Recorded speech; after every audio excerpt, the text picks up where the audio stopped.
विद्यार्थी मित्रांनो, BA फायनलच्या semester 5च्या या 5व्या व्याख्यानामध्ये आपल्या सर्वांचं मी मनपूर्वक स्वागत करतो। आज आपण यापूर्वी नेतृत्व या संकल्पनेची पार्श्वभूमी, तिचा अर्थ, तिची व्याख्या आणि नेतृत्व या संकल्पनेची वैशिष्ट्य ही अभ्यासलेली आहे। आपल्या सिलेबसनुसार यानंतरचा पॉइंट आहे नेतृत्वाची भूमिका आणि वैशिष्ट्य। नेतृत्वाची भूमिका व महत्त्व।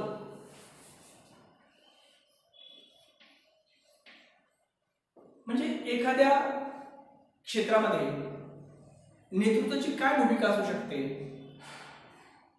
त्याचा रोल काय असेल, त्याचे किती महत्त्व असतं त्या समूहासाठी, त्या संस्थेसाठी, त्या राज्यासाठी, देशासाठी, त्या पक्षासाठी, हे आपल्याला या ठिकाणी समजून घ्यायचं आहे। म्हणजे नेता नसेल तर काय होऊ शकतं आणि नेता असेल तर काय होऊ शकतं। कमकुवत नेता जर असेल तर त्या समूहाचं कसं नुकसान होऊ शकतं आणि प्रभावी नेता जर त्या समूहाचा असेल किंवा त्या देशाचा असेल, त्या राज्याचा असेल, त्या राष्ट्राचा असेल तर त्या देशाचा विकास कसा होऊ शकतो।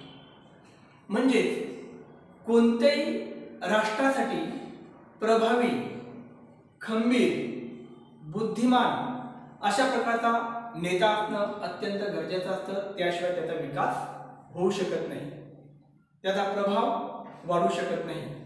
आणि म्हणून एखाद्या समाजाच्या जीवनामध्ये, एखाद्या राष्ट्राच्या जीवनामध्ये नेतृत्वाची नेमकी भूमिका काय असते, त्याचं महत्त्व किती असतं ते आपल्याला समजून घ्यायचं आहे। क्रीडा क्षेत्रात किती प्लेयर असले तरी सुद्धा त्यांचा एक नेता असतो।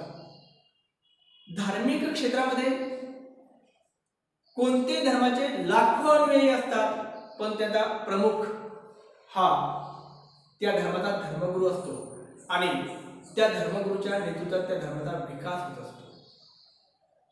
तसंच औद्योगिक क्षेत्रामध्ये, आर्थिक क्षेत्रामध्ये त्या क्षेत्रातील तज्ञ व्यक्ती त्या क्षेत्राचं नेतृत्व करते आणि पर्यायाने जर ते नेतृत्व आर्थिक क्षेत्रातलं कल्पक बुद्धिमत्तेचं असेल, त्याला दूरदृष्टीचा अंदाज असेल तर पर्यायाने ते नेतृत्व आर्थिक क्षेत्राचा, उद्योग क्षेत्राचा प्रचंड विकास करू शकतं। पण जर ते कमकुवत असेल, जर ते दूरदृष्टीचा अभाव त्याच्याकडे असेल तर मात्र आर्थिक क्षेत्राचं प्रचंड अशा प्रकारचं नुकसान त्या नेतृत्वामुळे होऊ शकतं। म्हणून कोणत्याही राष्ट्रासाठी, कोणत्याही देशासाठी, कोणत्याही समाजासाठी प्रभावी, बुद्धिमान, आदर्श, खंबीर, दूरदृष्टी असलेलं अशा प्रकारचं नेतृत्व असणं अत्यंत गरजेचं आहे, कारण तेव्हाच त्या राष्ट्राचा किंवा समाजाचा विकास होऊ शकतो। म्हणून राजकारणामध्ये किंवा राष्ट्राच्या दृष्टीने, देशाच्या दृष्टिकोनातून नेतृत्वाची भूमिका आणि त्याचं महत्त्व आपल्याला या ठिकाणी समजून घ्यायचं आहे। म्हणून पहिला मुद्दा आपण पाहू की नेतृत्व काय करू शकतो, नेतृत्व कशासाठी आवश्यक आहे, काय महत्त्व आहे नेतृत्वाचं, कोणती भूमिका असते त्या समाजाच्या जीवनामध्ये, त्या समाजाच्या राजकीय जीवनामध्ये त्या नेतृत्वाची। तर पहिलं जे काम आहे नेतृत्वाचं ते आहे प्रेरित करणे, टू इनकरेज। म्हणजे असं असाधारण व्यक्तिमत्व असलेली व्यक्ती, माणसं तर कोट्यावधी आहे आपल्या देशामध्ये, 130 कोटी जनता आहे, पण सगळे नेते नाही होऊ शकत। कारण नेतृत्व एखाद्या व्यक्तीच्या अंगी येण्यासाठी, तिला नेता म्हणण्यासाठी तिच्यामध्ये इतर व्यक्तींपेक्षा, म्हणजे इतर सामान्य व्यक्तींपेक्षा असामान्य, अलौकिक अशा प्रकारचे गुण, अशा प्रकारची गुणवत्ता संबंधित व्यक्तीमध्ये असणं अत्यंत आवश्यक आहे, तरच ते होऊ शकतं। कोणीतरी उठेल आणि लोकांना प्रेरित करण्याचा प्रयत्न करेल तर असं होत नाही। ती कॅपॅसिटी, ती क्षमता प्रेरित करण्याची त्या व्यक्तीमध्ये असणं अत्यंत आवश्यक आहे। म्हणून प्रेरित करण्यासाठी नेतृत्व कोणत्याही समाजासाठी आवश्यक आहे। मग ती अमेरिका असेल, ब्रिटन असेल, फ्रान्स असेल, पाकिस्तान असेल, जगाच्या पाठीवरचा कोणताही देश घ्या, कोणती शासन व्यवस्था घ्या, कोणती पॉलिटिकल पार्टी घ्या, आपल्या कार्यकर्त्यांना, आपल्या देशातील नागरिकांना प्रेरित करण्यासाठी, त्यांना प्रेरणा देण्यासाठी नेतृत्वाची आवश्यकता असते। संबंधित व्यक्तीने जर आपल्या अनुयायांना प्रेरित केलं तर आपल्या संस्थेचं, आपल्या राज्याचं, आपल्या देशाचं, आपल्या राष्ट्राचं जे ध्येय किंवा उद्दिष्ट आहे ते साध्य करणं सहज शक्य होतं. मित्रांनो, यासाठी मी तुम्हाला काही उदाहरणं देईन.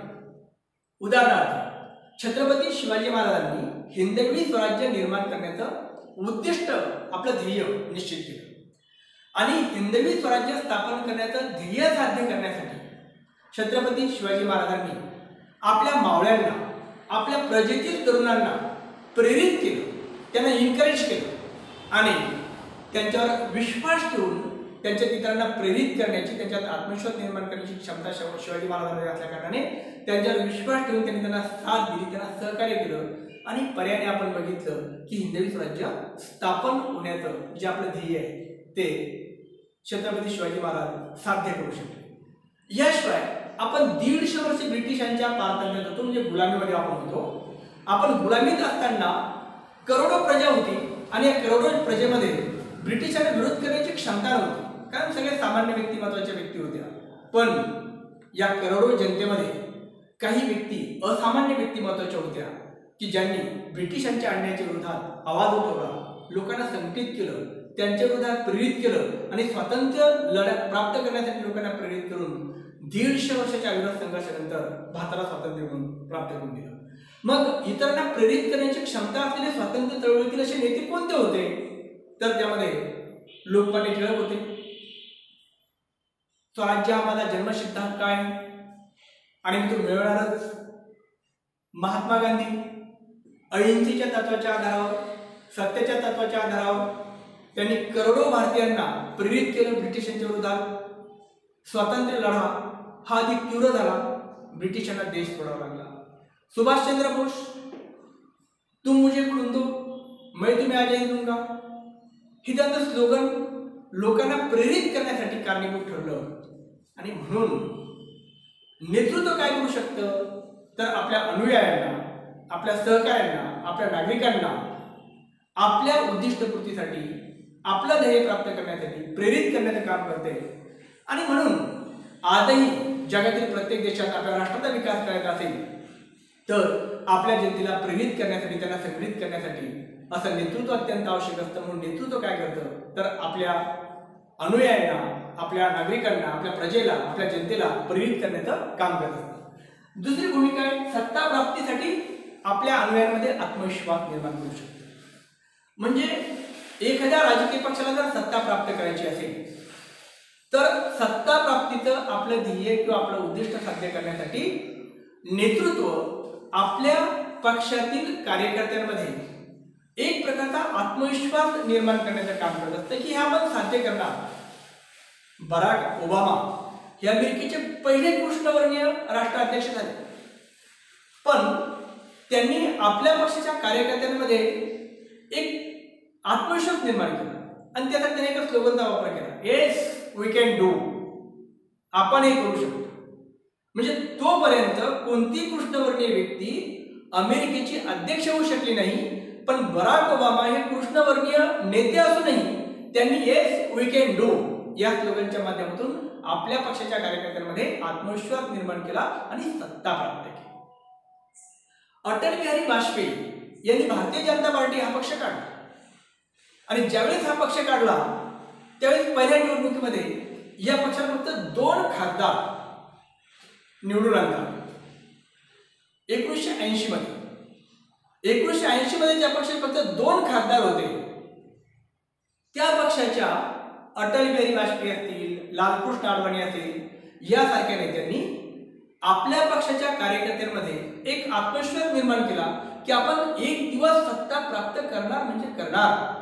त्यासाठी आपल्या सर्वांना एकत्रित होऊन परिश्रम करायचे आहेत, कष्ट करायचे आहेत, लोकांची मनं जिंकायची आहेत, लोकांच्या समोर प्रोग्राम ठेवायचा आहे आणि त्यांच्या नेतृत्वाने तसा प्रोग्राम ठेवला, लोकांची मनं जिंकली आणि आज आपण बघितलं की अटल बिहारी वाजपेयीच्या कार्यकाळामध्ये एक टर्म बीजेपीने काढली, सत्ता प्राप्त केली.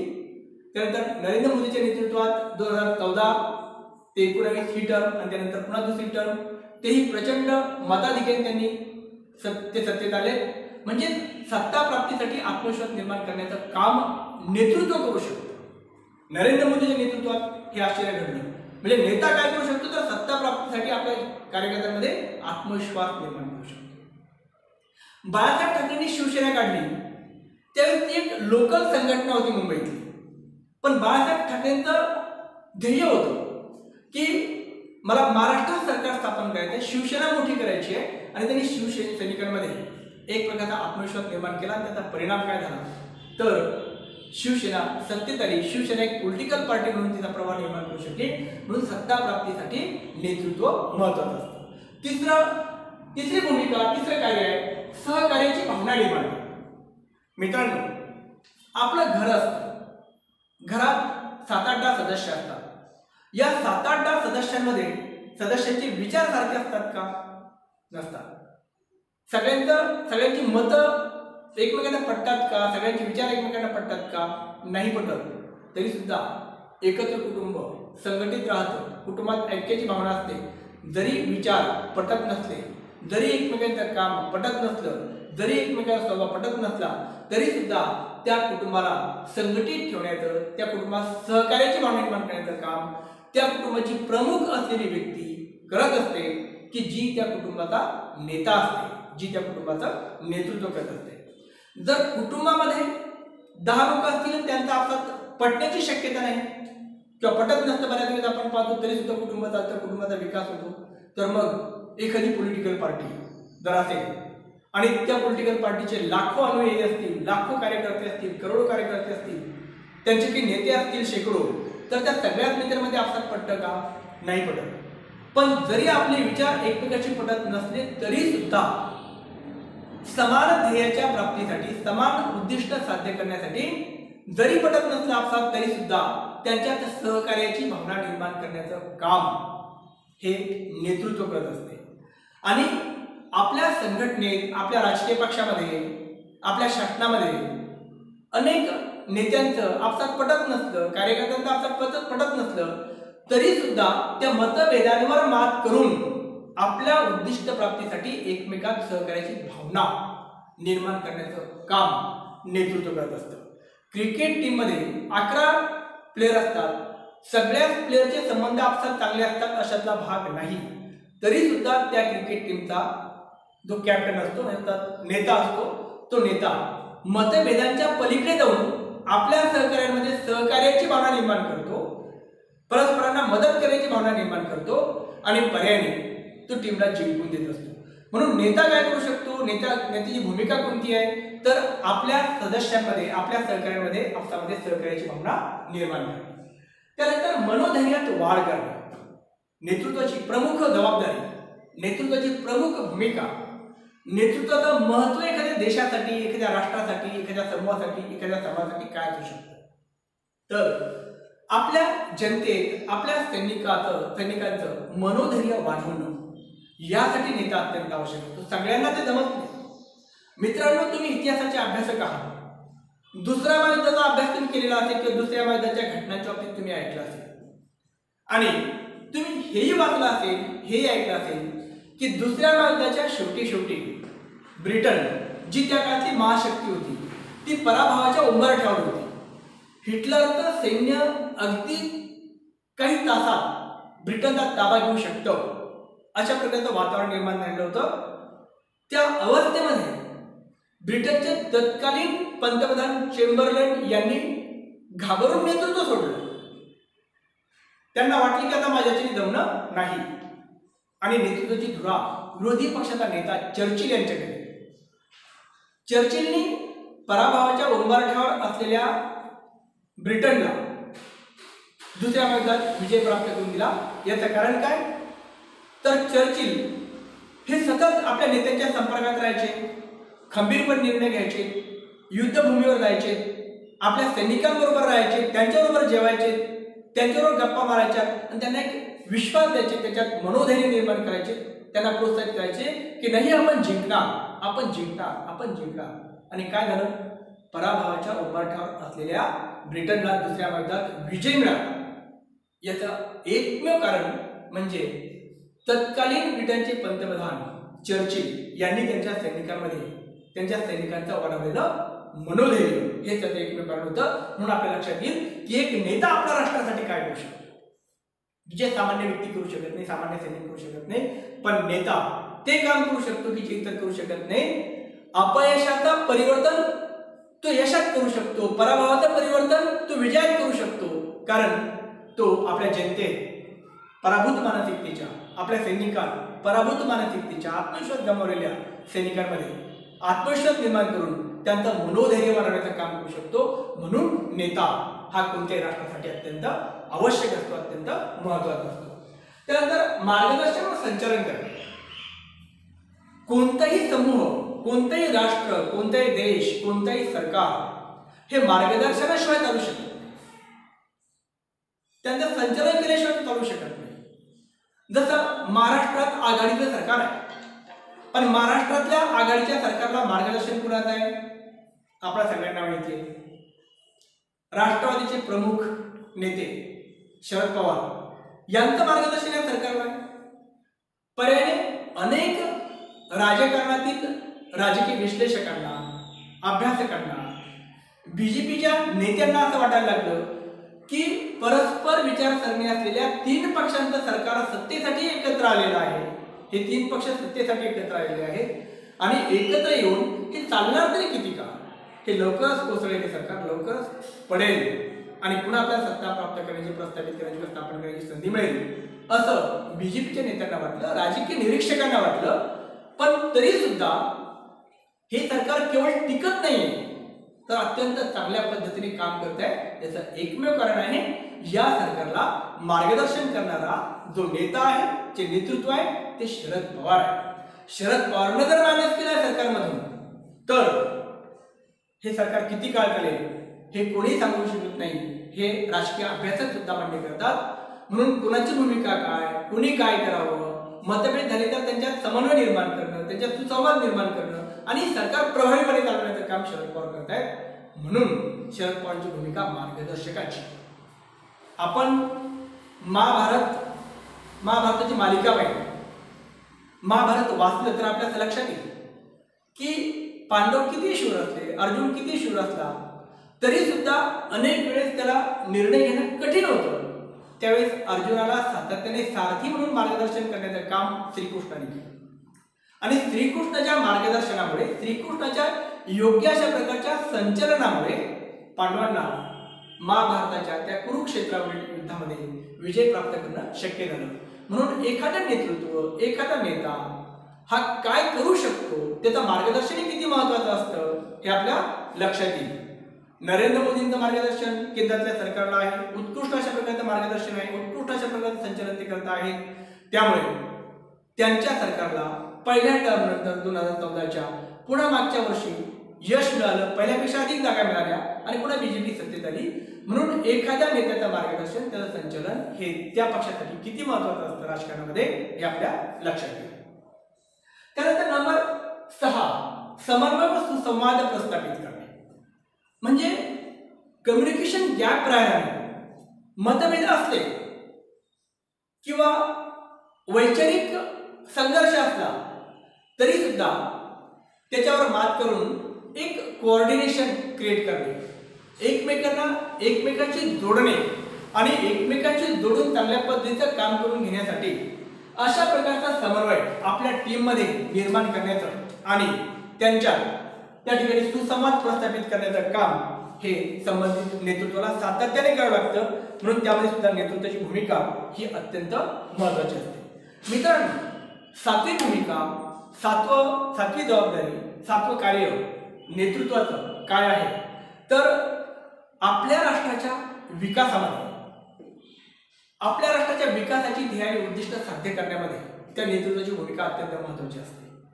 आपण निवडणूक ज्यावेळेस लागते त्यावेळेस निवडणुकीमध्ये नेमकं कोणत्या पॉलिटिकल पार्टीला आपण मतदान करायचं हा निर्णय घेत असताना त्या पॉलिटिकल पार्टीचं नेतृत्व कोण करतो ते पाहतो आणि जो नेतृत्व करतो त्याच्याकडे विकासाचं काही मॉडेल आहे का, विकासाचं काही प्लॅनिंग आहे का, काही नियोजन आहे का याचा विचार आपण करतो.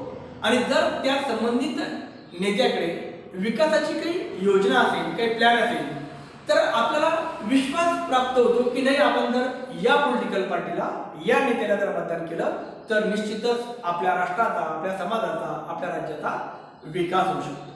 म्हणून विकास घडवून आणण्यासाठी आपल्या राष्ट्राचा, आपल्या देशातील गरीब नागरिकांचा, मध्यम वर्गीय नागरिकांचा, त्यांचा कल्याण करण्यासाठी, त्यांचा विकास करण्यासाठी, एकूणच संपूर्ण देशाचा विकास करण्यासाठी नेतृत्व अत्यंत महत्त्वाचं असतं. आपल्याला स्वातंत्र्य मिळालं. स्वातंत्र्य मिळालं 1947 ला. त्यावेळेस भारताजवळ काय होतं तर फक्त स्वातंत्र्याशिवाय काही नव्हतं. असं म्हणतात की आपल्या देशामध्ये तेव्हा सुई सुद्धा निर्माण होत नव्हती, सुई सुद्धा आपल्याला आयात करावी लागत होती. म्हणजे छोट्या छोट्या गोष्टीसाठी आपण परावलंबी होतो. परंतु पंडित जवाहरलाल नेहरू हे भारताचे पंतप्रधान झाले आणि जवळपास 16-17 वर्ष त्यांनी भारताचं नेतृत्व केलं. या कालावधीमध्ये आर्थिक क्षेत्रामध्ये, राजकीय क्षेत्रामध्ये, शेतीविषयक क्षेत्रामध्ये त्यांच्या नेतृत्वात, त्यांच्या नियोजनामुळे भारताने प्रचंड अशा प्रकारची प्रगती केली. इंदिरा गांधींच्या नेतृत्वामध्ये आपण इंदिरा गांधींच्या काळापर्यंत अन्नधान्यासाठी परावलंबी होतो. म्हणजे आपल्या देशातील जनतेला पुरेल इतकं अन्न आपण पिकवू शकत नव्हतो. परंतु इंदिरा गांधींच्या नेतृत्वामध्ये हरित क्रांती झाली आणि त्यांनी शेतीविषयक क्षेत्रात जो पुढाकार घेतला आणि ज्या योजना राबवल्या, त्याबाबत जे निर्णय घेतले, त्यामुळे इतकं अन्नधान्याचं उत्पादन प्रचंड स्वरूपात आपल्या देशात वाढलं की केवळ आपल्या जनतेच्या गरजा भागून आपण आपलं अन्नधान्य एक्सपोर्ट करायला लागलो आणि त्यातून विदेशी चलन प्राप्त करायला लागलो. कारण आपल्या सगळ्यांना 1976 ते 78चा दुष्काळ माहिती आहे. प्रचंड भयंकर अशा प्रकारची परिस्थिती होती. त्यावर मात करून भारताला विकासाच्या मार्गावर आणण्याचं काम इंदिरा गांधींनी केलं.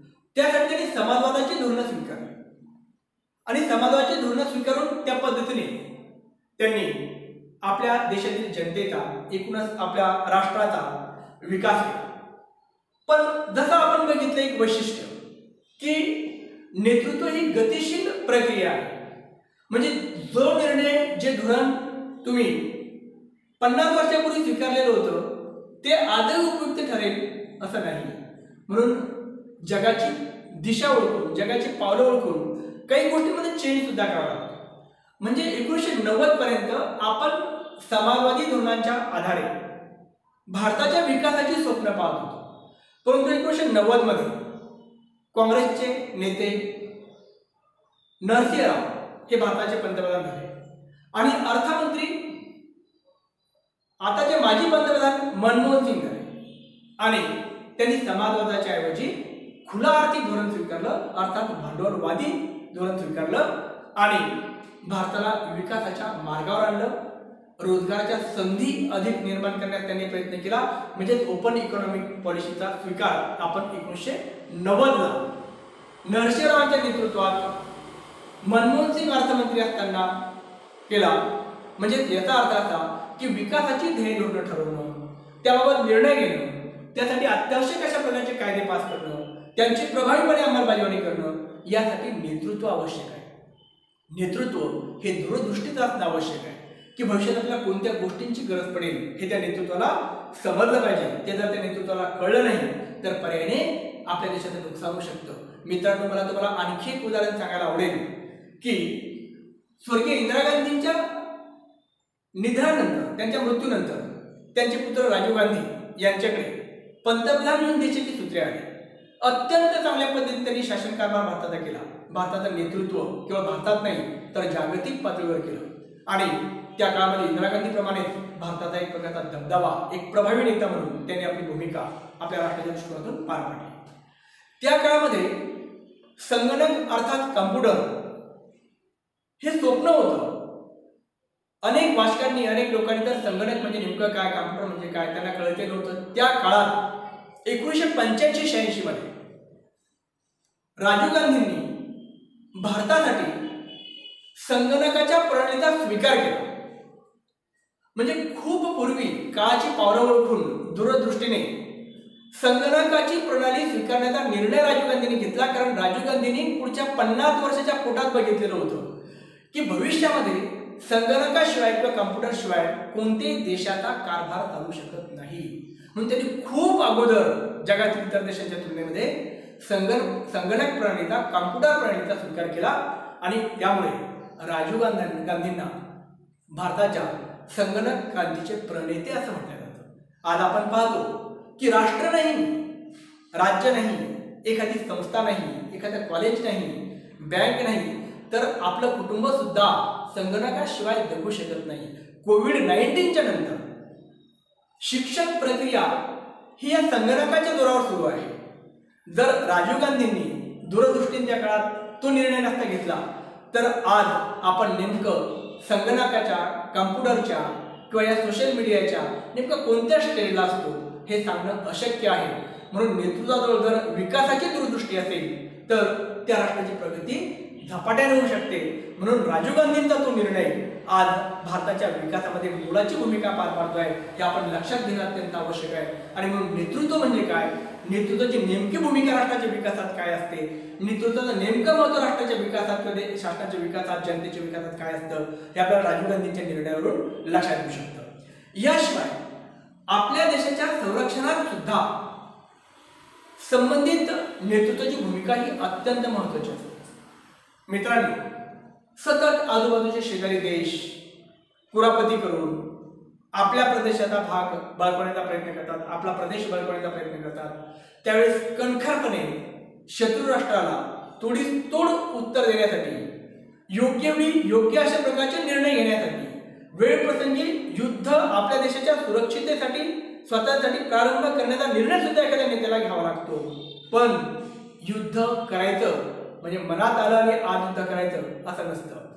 तर आपल्याला आपल्या संरक्षणाचं धोरणे अत्यंत प्रबळ बनवणं अत्यंत आवश्यक असतं आणि ते प्रबळ बनवण्यासाठी काही वर्ष लागतात, एका दिवसाचं ते काम नाही.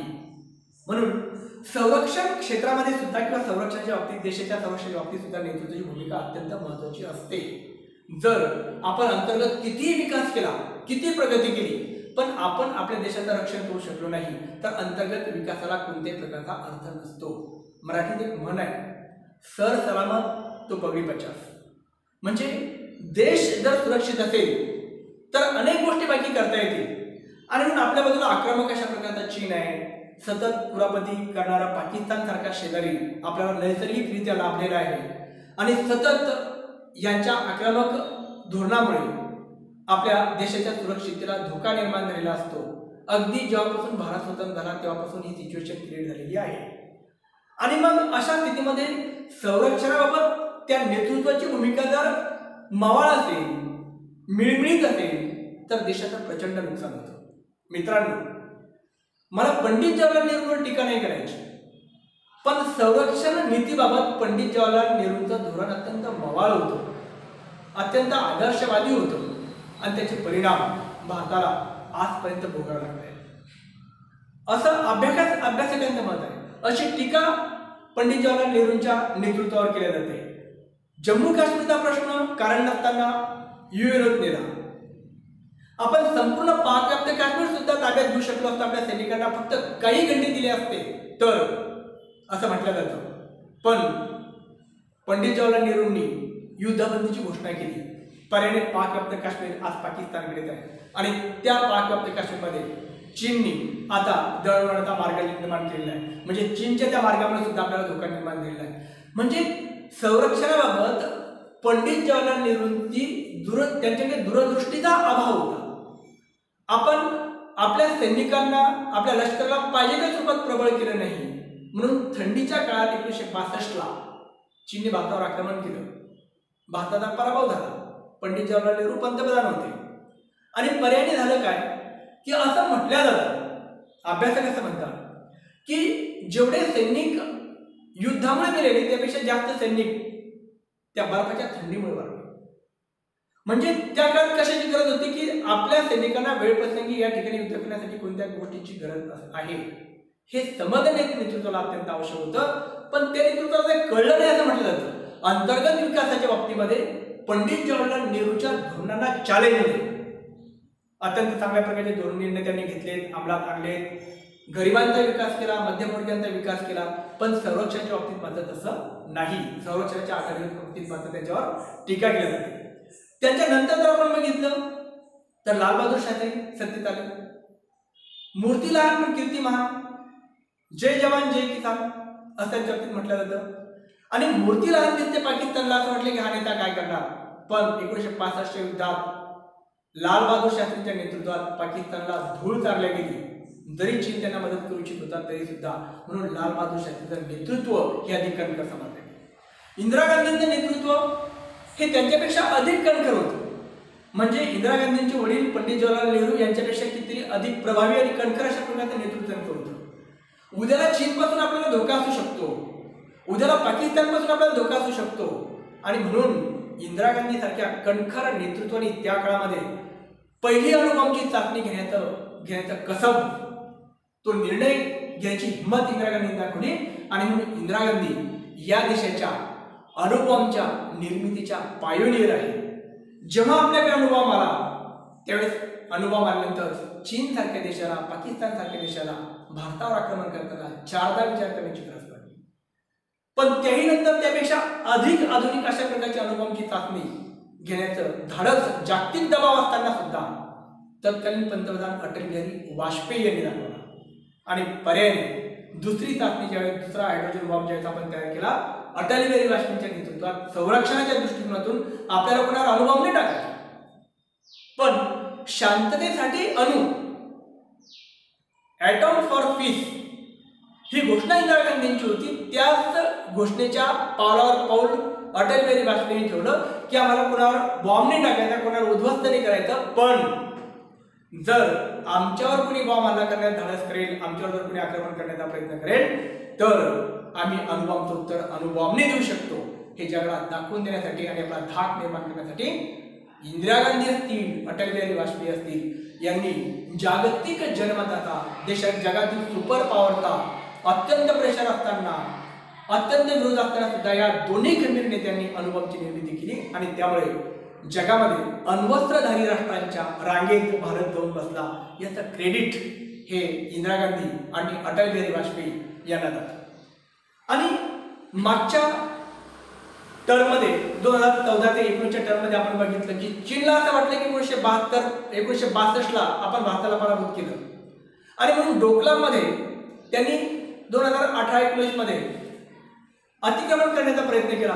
72 दिवस भारत आणि चीनचं सैन्य समोरासमोर होतं. पण नरेंद्र मोदींच्या कणखर नेतृत्वामध्ये चीनच्या लक्षात आलं की नरेंद्र मोदी काही बोलत नाही, परंतु निर्णय त्यांचे खूप अत्यंत ठाम असतात आणि आक्रमक तो नेता आहे. पर्यायाने 72 दिवस डोकलामध्ये भारत आणि चीनचं सैन्य समोरासमोर होतं, परंतु चीनने युद्ध सुरू करण्याची आगळीक केली नाही. कारण नरेंद्र मोदींचं संरक्षण धोरण जे आहे ते अत्यंत खंबीर आहे याची जाणीव चीनला होती. एवढंच नाही तर आपण आता काल परवाला बघितलं की भारत आणि चीनमध्ये पुन्हा अशाच प्रकारचा राजकीय पेचप्रसंग निर्माण झाला, युद्धाची स्थिती निर्माण झाली. आणि या युद्धाच्या स्थितीमध्ये चीनने तर संपूर्ण युद्धाची संपूर्ण तयारी केल्याच्या आणि भारताला धडा शिकवायचाच अशा पद्धतीने युद्धाची तयारी केल्याच्या बातम्या जगातील वर्तमानपत्रात यायला लागल्यात, चीनच्या वर्तमानपत्रात यायला लागल्यात, पाकिस्तानच्या वर्तमानपत्रात यायला लागल्यात.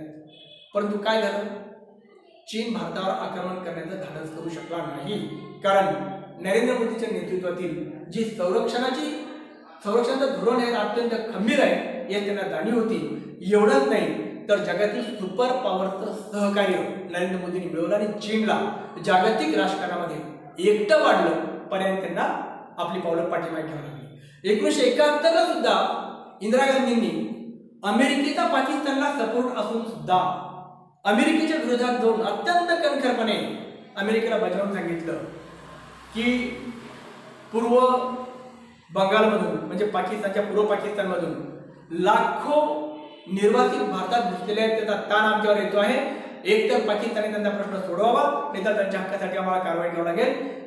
अमेरिकेचा विरोध असताना इंदिरा गांधींनी पाकिस्तानची युद्ध छेडलं आणि स्वतंत्र बांगलादेशची निर्मिती 1971ला केली.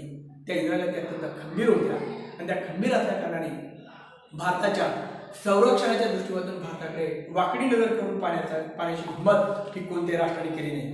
केवळ अंतर्गत विकासाच्या दृष्टीकोनातून नेतृत्व महत्त्वाचं नसतं, तर आंतरराष्ट्रीय राजकारणात सुद्धा आपल्या देशाची एक प्रतिष्ठा वाढवण्यासाठी, आपल्या देशाचा सन्मान वाढवण्यासाठी नेतृत्वाची भूमिका खूप महत्त्वाची असते.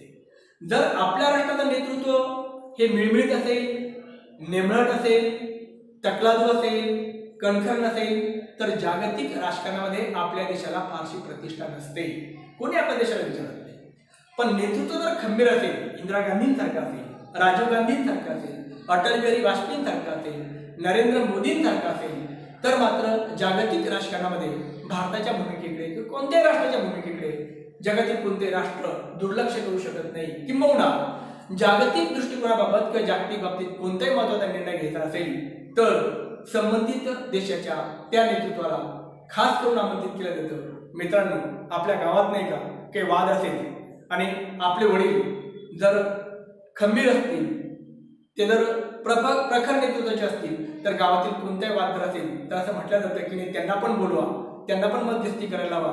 म्हणजे त्यांच्यात काहीतरी गट्स असतात म्हणून त्यांना ती प्रतिष्ठा, तो सन्मान, तो मान गावातील एखाद्या वादामध्ये असतो, एखादा प्रश्न सोडवण्यामध्ये असतो। पण जर त्यांची भूमिका, त्यांचं व्यक्तिमत्व मिळमिळत असेल आपल्या वडिलांचं तर मग त्यांना गावात सुद्धा प्रतिष्ठा मिळत नाही, त्यांना गावात सुद्धा मान मिळत नाही, त्याला गावात सुद्धा सन्मान मिळत नाही। अशीच काहीशी स्थिती ही राष्ट्राच्या नेतृत्वाची सुद्धा असते आणि म्हणून राष्ट्राच्या नेतृत्वाची भूमिका आणि त्याचं महत्त्व आपल्या देशाच्या किंवा कोणत्याही राष्ट्राच्या दृष्टीने अत्यंत महत्त्वाचं असतं। राजकारणामध्ये नेतृत्व ही संकल्पना किती महत्त्वाची आहे यावरून आपल्या लक्षात येईल। या ठिकाणी आपण थांबू। धन्यवाद।